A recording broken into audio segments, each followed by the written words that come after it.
मध्य प्रदेश के छतरपुर जिले के प्रसिद्ध बागेश्वर धाम में देश का पहला हिंदू ग्राम बनाने की आधारशिला रखी गई। वहीं हिंदू ग्राम बनाने की आधारशिला के बाद इस पर सियासत शुरू हो गई। कांग्रेस ने हिंदू गांव की तरह मुस्लिम गांव बनाने की मांग की है, जिसके बाद बीजेपी विधायक रामेश्वर शर्मा ने कहा कि कांग्रेस पगला गई है। पाकिस्तान की बात करने वालों को 10 फीट नीचे दफना दिया जाएगा। देखिए खास रिपोर्ट। एमपी में शुरू हुई गांव की सियासत। हिंदू गांव के बाद अब मुस्लिम गांव की मांग। बागेश्वर बाबा के गांव के दाव से गरमाई सियासत। एमपी कांग्रेस ने की मुस्लिम गांव बनाने की मांग। बीजेपी एमएलए रामेश्वर शर्मा बोले, कांग्रेस पगला गई। पाकिस्तान की बात करने वालों को 10 फीट नीचे दफना दिया जाएगा। मध्य प्रदेश में इस समय एक गांव पर सियासत छिड़ गई है। जी हां, 2 दिन पहले बागेश्वर धाम के पीठाधीश्वर धीरेन्द्र कृष्ण शास्त्री ने हिंदू गांव बनाने के लिए आधारशिला रखी और देश भर में इस पर बहस छिड़ गई। संकल्प हम सबने दिया था कि भारत को हिंदू राष्ट्र बनाना है, और भारत को हिंदू राष्ट्र बनाया तभी जा सकता जब हिंदू राज्य होंगे।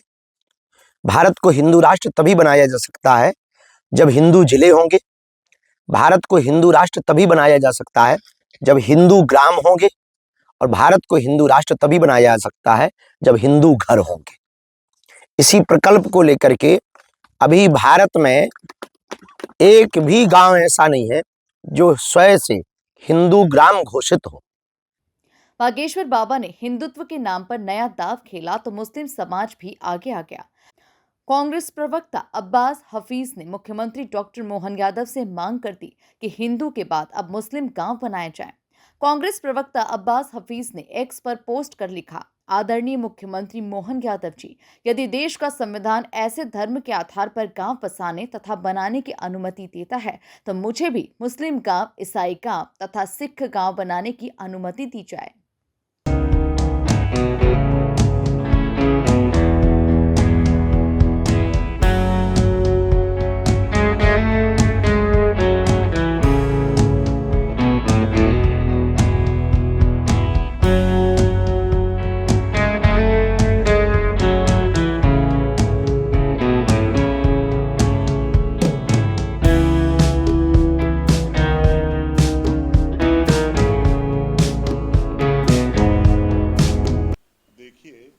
अगर माननीय धीरेन्द्र शास्त्री जी को हिंदू ग्राम बनाना है तो बहुत सरल है।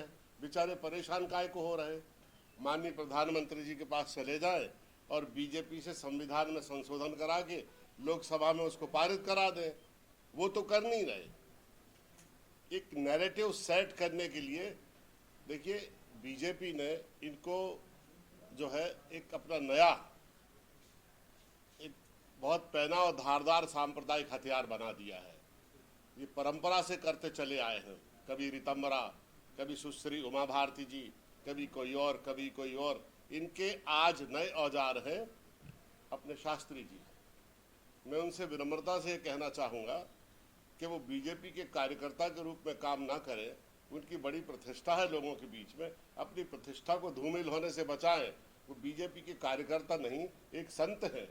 कांग्रेस की इस मांग पर सनातनी बीजेपी विधायक रामेश्वर शर्मा आक्रामक हो गए और उन्होंने कहा कि हिंदू गांव परंपरागत है, कांग्रेस पगला गई है।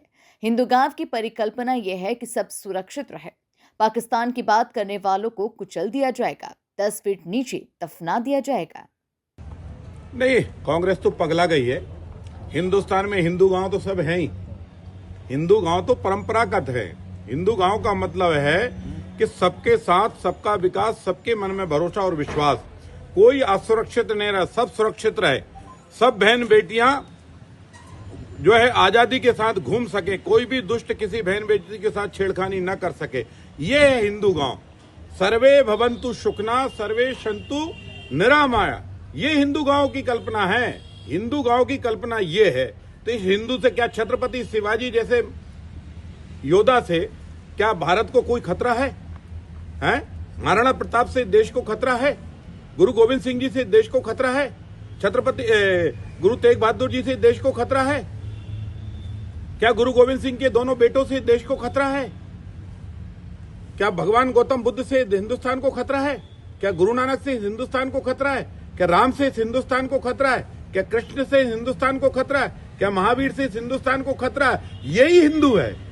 जब इनसे किसी को खतरा नहीं है, ये जब चींटी को चुन डालते हैं तो क्या नाम बताया वो अब्बास है, क्या है, मत घबरा, पाप मत करना, बेटियों को मत छेड़ना, देश का तिरंगा मत जलाना और सेना पर पत्थर मत फेंकना, तेरे पर कोई खतरा नहीं है। तूने ये काम किए तो ध्यान रखना तुझे बचाने वाला भी कोई नहीं है। अब पाकिस्तान की बात करने वालों को कुचल दिया जाएगा, जमीन के 10 फीट नीचे दफना दिया जाएगा। ये ध्यान रखना, ये हिंदुस्तान किसी भी कीमत पर अपने पुराने अपमान का बदला भी आज दिनांक तक नहीं भूला। जिन्ना की भूल रही होगी, नेहरू का दोष रहा होगा। पहले जो बंटवारा हुआ वो आज भी हिंदुस्तानियों को पसंद नहीं है। आज भी हमारे अंदर भगत सिंह की आत्मा बोलती है कि जिस जमीन पर खड़े होकर भगत सिंह ने आजादी का जश्न मनाया था, आजादी की घोषणा की थी, वो नहीं हुई पूरी। आज भी हेमू कालानी को हमें बारंबार याद करते हैं। आज भी राम के बेटे लब के लाहौर को हम बारंबार याद करते हैं।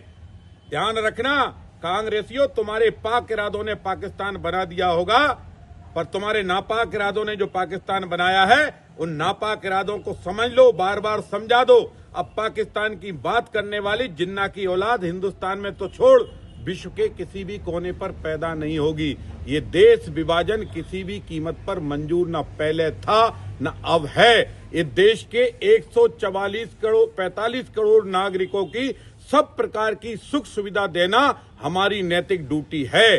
जो देश के साथ चलेगा हम उसके कदम धोकर पिएंगे, जो देश से गद्दारी करेगा उसके हाथ पैर तोड़ देंगे। गौरतलब है कि बागेश्वर धाम के धीरेन्द्र कृष्ण शास्त्री हिंदुत्व का सबसे बड़ा चेहरा बन चुके हैं और उनके हिंदू गांव की घोषणा पर अब प्रदेश ही नहीं बल्कि देश की राजनीति में भी बहस छेड़ना लाजमी है। Bureau report, MP news, Bhopal.